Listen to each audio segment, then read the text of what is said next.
రాశి కన్నా టాలీవుడ్ లో కంటిన్యూగా సినిమాలు చేస్తున్నా ఇప్పటి వరకు సూపర్ హిట్ రాలేదు. రాశి ఇప్పటి వరకు చేసిన సినిమాల్లో కొన్ని సోసోగానే ఆడాయి, కొన్ని ఫ్లాప్ అయ్యాయి. కీర్తి సురేష్, అనుపమ పరమేశ్వరన్ లాంటి యంగ్ హీరోయిన్లు వరుసగా సూపర్ హిట్స్ తో రేజింగ్ లో ఉంటే, రాశి మాత్రం సూపర్ హిట్ కోసం ఇంకా ఎదురు చూస్తుంది. అయితే ఇప్పుడు రాశికి తన కెరీర్ రేజింగ్ లో పడే ఆఫర్ వచ్చిందని ఇన్సైడ్ టాక్. అది ఒకటి కాదు, రెండు ఆఫర్లు.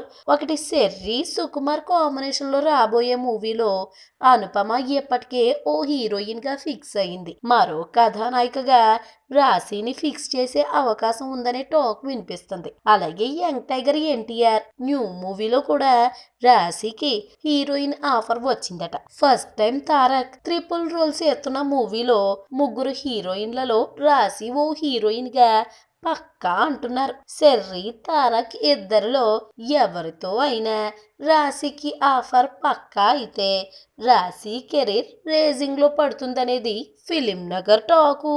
ఈ వీడియో మీకు నచ్చినట్లయితే సబ్స్క్రైబ్ చేయండి. ఫిలిమి స్టార్స్ బోలెడంత న్యూస్ బోల్డ్గా.